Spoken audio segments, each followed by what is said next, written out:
It is May 26th, 9:24 a.m., and we are recording this for the AACS COVID History Recording Project. Let's start off with an introductory question. What is your name and how do you spell it? My name is Min Liu, Minliu. Okay. And what is your occupation? My day job, I am a professor at Southern Illinois University, Edwardsville. And what issues are you passionate about?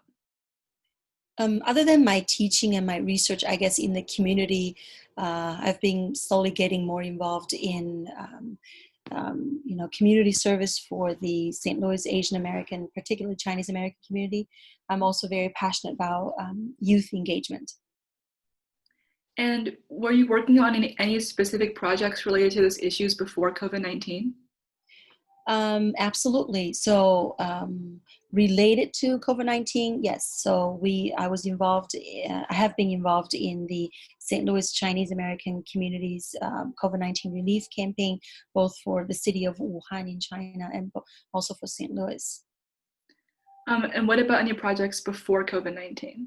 Right. So dial back to before COVID-19, I think the routine events in the community that I would be involved include, for instance, the local Heritage Chinese Language School. I help them out with any sort of outreach or sometimes translation work. I was very involved in planning for the Lunar New Year celebration event, as well as the Chinese Culture Day celebration, which would have been so those events would have been in February and in April. And were all those events impacted by COVID-19? Absolutely. We actually, it was a very difficult decision when we had to decide to cancel the Lunar New Year celebration because we'd never done that in the community before. We always had a big celebration, big or small. It was always with large groups of people in the community. And of course, later when we had to think about the Chinese Culture Day celebration, that decision to cancel had to be made, pretty much around the same time because, that's a bigger event involving partners such as the Missouri Botanical Garden. So canceling both events definitely unprecedented in our community. So were those projects able to continue in any capacity, or were they just all canceled? Well, in the case of the Lunar New Year celebration, it was completely canceled. We had to just do some sort of damage control and to see what kind of refunds we could get. And of course, for our performers or our guests, we just had to say, sorry, we'll hopefully have you back next year. For the Chinese Culture Day celebration, the same thing. At the time of our cancellation, we had thought about possibly postponing it, let's say to sometime in May. But as we are now at the end of May and things are not fully back to normal and we don't know when that's going to be, we now know for sure that we made the right decision. So both events really just were completely canceled. With that, let's move into the COVID-19 response. What did you think of federal, state, and local responses to COVID-19? Were they enough? Well, it's always easier and almost in a way not fair to kind of look back and judge a response, especially in the case of crisis response. The whole definition of a crisis or emergency is that you have very limited response time and you have to make your best decision based on evidence in front of you. And that's what I would comment on. I would think that anytime any level of government agencies make a decision based on evidence right in front of their eyes, whether it turns out to be the right decision or not later, I would say they should be defended and they should be justified. I don't think that's always been the case in the COVID-19. Sometimes our government agencies at different levels in different parts of the country kind of ignore the facts in front of them. But that's the personal criteria that I use, as was the evidence. And but I feel personally, as a member of the St. Louis community, I feel that the response, especially in the county, which is where I live, has been fairly sufficient. And let's focus more locally. How did you think the coronavirus has affected the St. Louis Asian American community?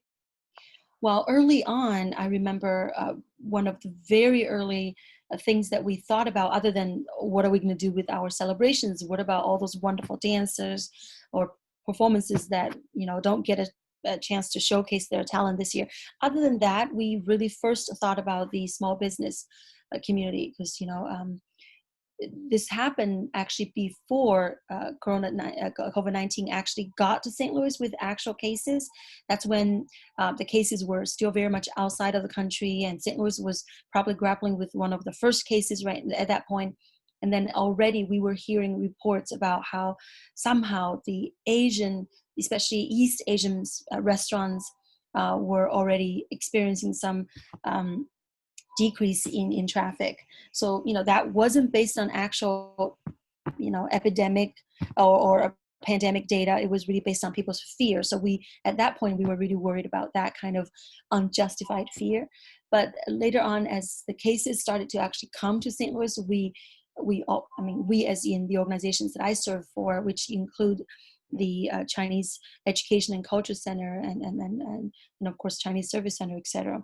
We were really a little bit more worried about how can we prepare our community for the actual, to cut down the infection. How do we prepare them with the proper educational stuff, and then just continue to give them the any sort of support that we can. So I think overall, if you look at the infection numbers, I feel that Asian American communities, particularly Chinese American community in St. Louis, has been doing fairly well. Mm-hmm. And as you've mentioned earlier, you're very involved with the Asian American community in St. Louis. What work have you done with the Asian American community to specifically address COVID-19? Right. So when COVID back then was still very much confined as a Chinese problem in the city of Wuhan, in the province of Hubei, I think that overseas Chinese American communities like ours wanted to come up with some sort of response. We knew that our community members all have connections and ties and family members in China. A lot of them do, and a lot of them, especially the St. Louis Chinese American medical professional communities, they were hearing about how devastating the situations are in the front lines in China, in Wuhan. They want to do something to help. So we maybe 10, 11, 12 of us worked on, mobilizing a not a PPE campaign, sorry, a campaign to fundraise to provide ventilators, hospital grade ventilators to hospitals in and around Wuhan. That campaign was really more successful than any of us could have expected, could have imagined. We were able to receive donations not just from St. Louis but all over the country. We actually received donations from regions in Europe as well. So that was quite a success. Mm-hmm. Then soon after we realized that the situation was going to hit here, I remember vividly that it was kind of maybe the first week of March when we were wrapping up that first campaign, and we send an invitation to our donor community in St. Louis and say, hey, come out and we want to tell you about what we did, have some cake with us. So many of them RSVP'd, but a third of them actually showed up. Everyone else just said, we're not coming. I think because out of kind of abundance of caution, they knew that things probably would be happening here in St. Louis soon. And they didn't want to go to a big gathering, which we don't blame them for. So that's when we realized that, things were going to probably change in St. Louis. What can we do? We have all that experience. We knew how it's going to happen, how it's going to affect people in the community. We knew how it was going to really overwhelm the healthcare industry if the community prevention is not done properly. And by community level prevention, we really mean social distancing and of course PPEs and masks. So we wanted to get involved in the mask campaign. So the campaign to provide PPE in St. Louis, we did not receive as much as in terms of donation dollars, which is completely understandable because people at that time were already really starting to lose jobs or lose income or lose businesses. But we still managed to get over 120, probably close to 130,000 in donation dollars. And then of course we have been providing masks and meals. A lot of meals were donated to the community frontline workers. We donated masks last weekend. We're hoping to do a lot of it this Saturday. So work is still continuing. So out of all of that work, what were some of your most memorable moments? Well, my work in the campaign, I don't want to take too much credit of the work that this is definitely a team effort. My work has been in both campaigns. I worked on media outreach.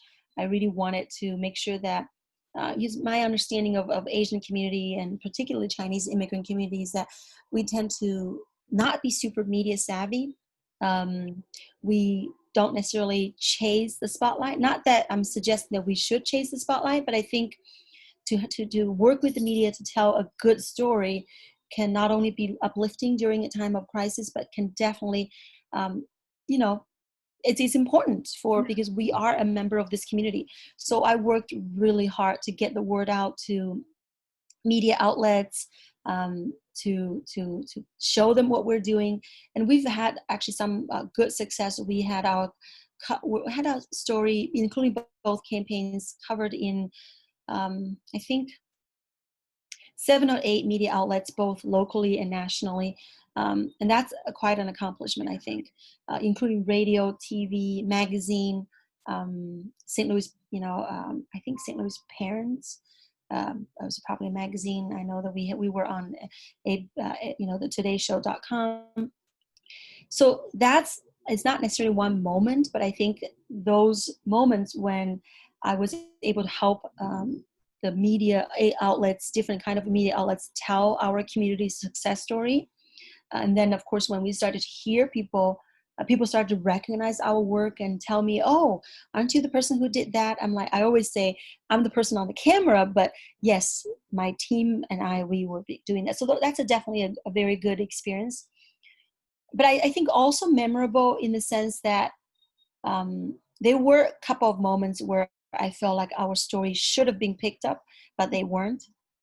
And that's when I personally started to reflect on what it is about this particular, drawback that frustrates me. I always keep in mind that we are doing goodwill work, like philanthropy work, whether the media covers it or not. We're still going to keep doing the work. And I personally try to be very careful in terms of, I don't want to kind of take on that victim mentality. I don't want to start thinking, oh, nothing matters to the media. Our community story is not newsworthy. That's not really true. I think that we've actually had good success in media coverage.